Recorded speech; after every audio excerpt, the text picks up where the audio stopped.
दोस्तों, हर्षद मेहता एक ऐसे व्यक्ति थे जो शेयर मार्केट के सबसे बड़े फ्रॉड के लिए जाने जाते थे, जिसने 1992 में इंडिया के प्रधानमंत्री पर भी रिश्वत लेने का आरोप लगा दिया था। जी हाँ, आज हम बात करने जा रहे हैं हर्षद मेहता के बारे में, जो एक बार फिर उन पर बनी वेब सीरीज के कारण सुर्खियों में हैं।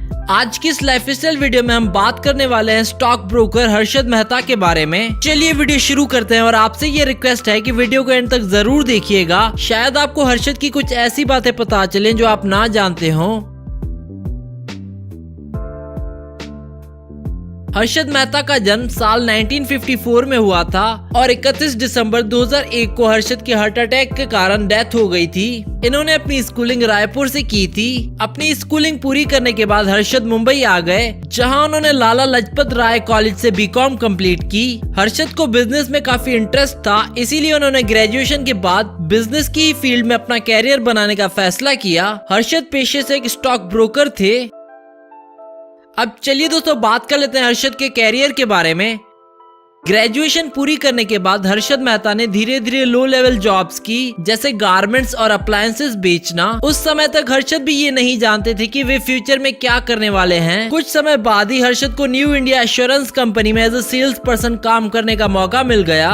यहाँ हर्षद ने स्टॉक मार्केट की भरपूर जानकारी ली और बेहद ही कम समय में इन्होंने शेयर मार्केट की सभी बारीकियों को समझ लिया।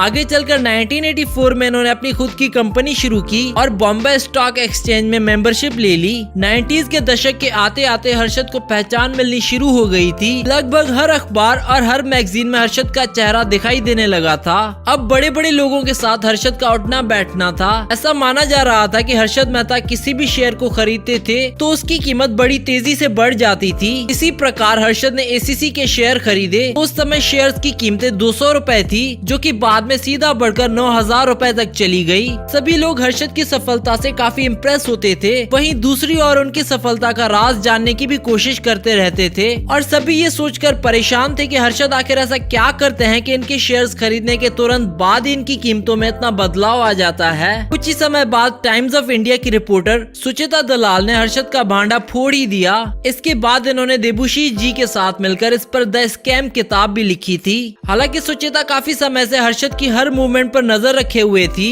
और धीरे धीरे हर्षद के खिलाफ सबूत इकट्ठा कर रही थी और आखिरकार सुचिता को 1992 में सफलता मिल ही गई। सुचिता को खबर मिली कि हर्षद मेहता 15 दिन के लिए बैंक से लोन लेते हैं और अगले 15 दिनों के बाद वो लोन चुका देते हैं। हालांकि हैरानी की बात यह है कि कोई भी बैंक 15 दिनों के लिए लोन नहीं देता। इस सब में हर्षद अपने तेज दिमाग का भरपूर इस्तेमाल करता था। हर्षद की बैंकिंग सिस्टम में काफी जान पहचान थी। बैंक को जब भी पैसों की जरूरत होती है तो वो अक्सर सरकारी बॉन्ड को गिरवी रखकर दूसरी बैंकों से लोन लेते हैं, लेकिन असल में बॉन्ड का लेन देन नहीं होता, बल्कि एक रसीद से ही काम चल जाता है और ये सब बीच के लोगों के जरिए होता है। इन सब बातों की हर्षद मेहता को अच्छे तरीके से नॉलेज थी। हर्षद को कभी शेयर मार्केट के लिए पैसे की कमी नहीं रहती थी। इन्होंने इस पैसे को मार्केट में लगाया और करोड़ों रुपए का मुनाफा कमाया। इस रकम का अंदाजा ठीक से कोई भी नहीं लगा सकता। हर्षद का लाइफस्टाइल पूरी तरह से बदल गया था। इनके पास अब एक से बढ़कर एक लग्जरी कार्स की कलेक्शन थी और साथ ही साथ वे आलीशान बंगले के मालिक भी थे और बड़े बड़े लोगों के साथ उनका उठना बैठना था। लेकिन ये सब अब लोगों को खटकने लगा था। भारत में शेयर मार्केट अब तेजी से इम्प्रूव हो रही थी। भारत में फॉरेन कंपनीज के बढ़ने से शेयर मार्केट में अचानक से ग्रोथ हो गई थी, लेकिन अचानक एक समय पर मार्केट का हाल बेहाल हो गया और शेयर मार्केट डाउन हो गई, जिसके चलते हर्षद मेहता बैंकों को पैसे लौटाने में नाकाम हो गए। जिसके बाद हर्षद मेहता कांड अखबारों और टीवी पर एयर हुआ। अब पूरे देश में हलचल मच गई। इस घोटाले की चर्चा पार्लियामेंट को होने लगी थी। आखिरकार इस पूरे मामले की जांच पड़ताल करने के लिए एक टीम बनाई गई और सीबीआई ने इस केस की जांच करते हुए हर्षद मेहता समेत इनके 2 भाइयों को भी गिरफ्तार कर लिया। हर्षद मेहता के खिलाफ 70 से भी ज्यादा केसेस दर्ज हो चुके थे। इसके बाद हर्षद मेहता ने एक प्रेस कॉन्फ्रेंस की और उस समय ये तक कह डाला कि उन्होंने prime minister PV Narasimha Rao को 1 करोड़ रुपए रिश्वत दी थी। धीरे धीरे हर्षद को हर केस से जमानत मिलना शुरू हो गई थी, लेकिन सन 2001 में हर्षद को एक बार फिर गिरफ्तार करके जेल में भेज दिया गया था। लेकिन 31 दिसंबर 2001 को हार्ट अटैक के कारण हर्षद मेहता की मौत हो गई। आरबीआई की रिपोर्ट के मुताबिक 1992 का ये घोटाला 4025 करोड़ रुपए का था। जिसमें सबसे ज्यादा SBI के साथ 600 करोड़ रुपए का फ्रॉड किया गया था। इस मामले का खुलासा करने वाली टाइम्स ऑफ इंडिया की रिपोर्टर सुचेता दलाल को 2006 में पद्मश्री अवार्ड से भी सम्मानित किया गया था। अब चलिए दोस्तों, आपको मिलवाते हैं हर्षद मेहता की फैमिली से। हर्षद मेहता के पिता का नाम था शांतिलाल मेहता। इनकी मां का नाम था रसीला बहन। हर्षद मेहता के 3 भाई थे जिनके नाम है अश्विन मेहता, तेज मेहता और सुधीर मेहता। हर्षद मेहता की बीवी का नाम था ज्योति मेहता और इनका एक बेटा भी है जिसका नाम है अतुल मेहता। अब चलिए दोस्तों, बात कर लेते हैं हर्षद मेहता के इनकम के बारे में। हर्षद जिस भी शेयर को 200 या 300 की कीमत में खरीदते थे, उसकी कीमत उनके खरीदने के बाद हजारों में बढ़ जाती थी और ऐसे ही शेयर्स में इन्वेस्ट करते करते हर्षद करोड़ों रुपए के मालिक बन गए थे। और वे किसी भी शेयर को 200 रुपए में खरीदते तो उसे बाद में 9000 की कीमत में बेच देते थे। और 1986 में हर साल सिर्फ स्टॉक एक्सचेंज से ही 100 करोड़ रुपए तक वे कमा लेते थे।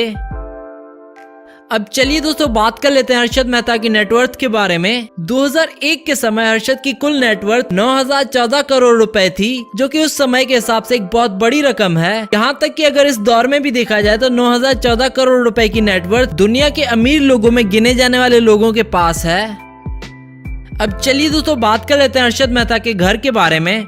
हर्षद अपनी फैमिली के साथ मुंबई के अपार्टमेंट में रहते थे। इनके इस आलीशान घर में हर तरह की सुख सुविधाएं मौजूद थी और होती भी क्यों ना, इन्होंने इस घर को 30 करोड़ रुपए की मोटी रकम देकर खरीदा था। रिपोर्ट्स के मुताबिक इनके अपार्टमेंट में एक थिएटर और गोल्फ कोर्स जैसी सुख सुविधाएं मौजूद थी। इसके अलावा इनके घर में कई सारे luxurious bedrooms, living room, prayer room और एक आलीशान किचन था और प्राइवेट स्विमिंग पूल भी था इनके अपार्टमेंट में।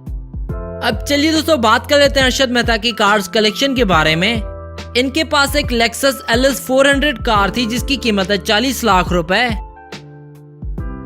इनके पास एक प्रीमियर पद्मिनी कार थी जिसकी कीमत थी 2 लाख रुपए। इनके पास एक इंडियन कॉन्टेसा क्लासिक कार भी थी जिसकी प्राइस थी 5 लाख रुपए। इनके पास एक हिंदुस्तान एम्बेसडर कार भी थी जिसकी कीमत थी 5 लाख रुपए। इसके अलावा इनके पास एक 1984 मारुति 800 कार भी थी जिसकी कीमत थी 3 लाख रुपए। तो ये थी इंडिया के सबसे बड़े स्टॉक ब्रोकर हर्षद मेहता की लाइफस्टाइल वीडियो। अगर आपको इनकी स्टोरी अच्छी लगी तो इसे लाइक करें और साथ ही साथ शेयर कर दें अपने दोस्तों के साथ और हमें कमेंट करके बताएं नेक्स्ट वीडियो कौन सी पर्सनैलिटी पर देखना चाहते हैं।